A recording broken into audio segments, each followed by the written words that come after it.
Hey guys, welcome to my video. So I'm going to be showing you how I assemble a puzzle. Now, whether you are a beginner puzzler or you've been doing this for quite some time, I'm just going to share with you guys my technique and what works for me. So first, we're going to grab two different bowls. You can use anything that will hold the puzzle pieces.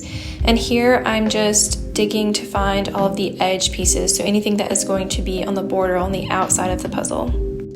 As I'm working to gather the border pieces, I'm also going to collect any pieces that are easily distinguishable. Okay, so now that we have the edge pieces, or all the ones that we think we'll need anyway, we're going to go ahead and work to assemble the puzzle, and we're going to pay attention to the corner pieces. So these corner pieces are going to be vital in helping you to orient the puzzle from top to bottom and left to right. When I'm working with a puzzle that's this large, this is a 1,000-piece puzzle, it's going to be very important to pay attention extremely close to detail. So this piece right here, it actually fit perfectly, but if you look at it a little bit closer, you'll see that it's not the same texture, or like the color, like the design is not the same. So even though it was a perfect fit, it wasn't actually the perfect match. There's a little bit of a difference there. So just paying attention to detail really goes a long way. So this is the final border. Look how beautiful that is. And as we move on, I just kept pulling more distinguishable pieces. And then we're gonna start doing what I call foundational puzzling, which is basically you're just gonna build off of the borders, and we're gonna work our way up, down, and then in the sides to kind of like move inward towards the middle of the puzzle. So again, here the theme is just pulling anything that is easily distinguishable. And in this case, it was this navy blue and the bright blue, along with the bright yellow and orange to put together the candle.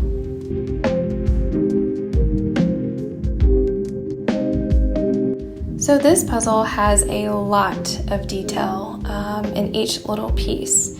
And I have to be very careful when I'm putting together these puzzles because I tend to get ahead of myself. But slowing down and really just enjoying the process and looking at each individual piece and looking at all the information that one piece contains really does help me a lot when I'm putting together puzzles. So an example of that would be here when I was assembling the beads at the top. There were a lot of pieces that had just mostly all blank color, but then in one section of the little puzzle piece there would be a clue, like, you know, a piece of jewel like on that puzzle piece. So just paying attention to the fine details really goes a long way. Once I've put together a lot of the staple pieces, I'm going to go ahead and start separating out into piles based on different colors and textures. And here you'll see I'm trying to gather the sky pieces, the water pieces, the wooden box pieces, and so on. One of my favorite parts about puzzling is this moment right here. I mean, when you find the piece that you've been looking for, especially if you've completed a good bit of a section, but there's just one piece that's missing, finding that missing piece is so satisfying. I love it. It's probably my favorite thing about puzzling. I mean, it's just great. All right, so moving right along, this is again following the foundational approach that I mentioned earlier. We are just building off of the border even more, and here again I am separating out more of the color pieces and trying to assemble the water area, and just really paying attention to all that detail. Another reason I love puzzling so much is because it teaches you a lot about patience. It teaches you a lot about perseverance and how to problem solve and think critically. And I think in life, I mean, we can definitely learn a lot from puzzling, in that, you know, if something doesn't fit, if something doesn't work, just, try to turn it around, rearrange it as best you can, and keep going.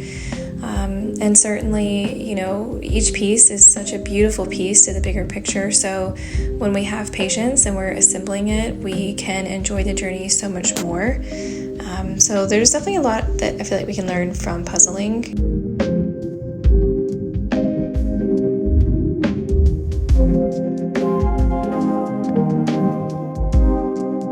Earlier, when I was grabbing all the other pieces, separating them out into different colors and patterns and things like that, I forgot to mention that sometimes doing that can be very overwhelming, because when you're working on this ground level, it can feel like all the pieces are exactly the same. But what helps me is just pulling any piece that I feel like might relate to the next piece and just starting to work in small sections. And once I feel like I'm getting overwhelmed or, you know, I bit off too much that I could chew, sometimes I'll just get up and stretch, I'll take a breather, kind of rest a little bit, and then I'll get back in. And what I found is that that newfound perspective, like by doing that, by getting up and walking away, it gives me a new perspective. So when I get back to the puzzle, I'll be like, oh, wait a minute, that piece actually does go there. Like I wouldn't have, you know, I wouldn't have thought to really make it that simple. Sometimes I make it a little bit more harder than I think it has to be. But that would just be one of my tips for you guys. If you are beginning, you know, you want to start puzzling as a hobby, but maybe you don't know where to start, or it's a little bit overwhelming, or it gives you anxiety, whatever the case may be, definitely just give yourself some time to work through this. It's a massive puzzle.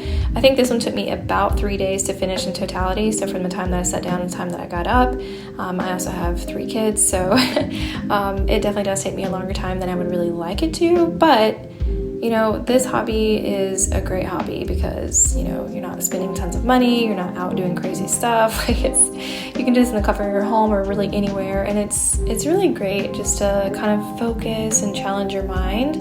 So yeah, but again, just taking your time with each piece, and if you need a break, just take one.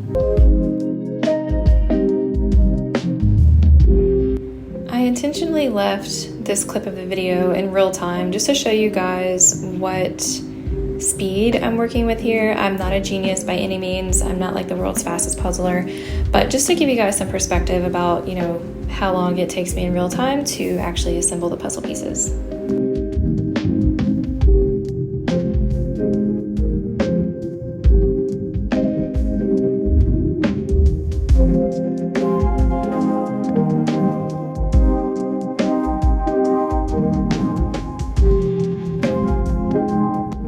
Just as we did with the foundational puzzling, we are going to focus on what I like to call the landmark pieces of the puzzle.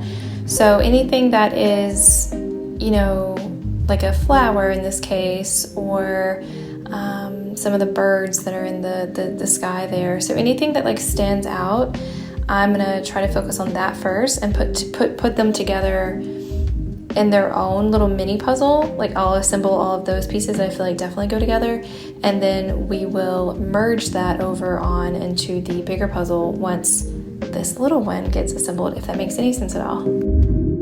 This part of the puzzle was a little bit tricky for me, so I wasn't looking at the box or the cover picture, so I didn't really know which way the plants were gonna align. But another thing that I love about puzzling so much is that you just keep working until you get it right, and it makes you feel so proud and accomplished. I know it might sound silly because it literally is just a puzzle, but in my mind, I think it really just speaks volume to, you know, like I said, you can apply these lessons to your everyday life. And for me, just knowing that I keep going until I get it right, it makes me feel happy and proud. This part of the puzzle probably took me the longest because it just had a lot of funky colors and shapes and design, like the patterns in it. So it definitely took me a long time, but when I finally get down to the last few pieces of the puzzle, I really, really enjoy this moment, this part of the process, because the last few pieces basically just snap in themselves without really my help. But I enjoy it because it's like, wow, you know, we did all this work, I put in all this time and effort, energy, and now these last few pieces are finally just falling in. And it's just a very rewarding and aesthetically pleasing moment. I just love it so much. And this is the last piece. I always look forward to finding the last piece of the puzzle because it's just so unique.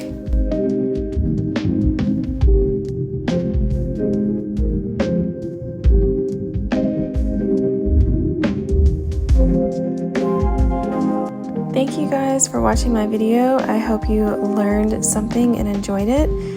Make sure you stick around because I'm going to be doing some giveaways of either the puzzles broken down or framed.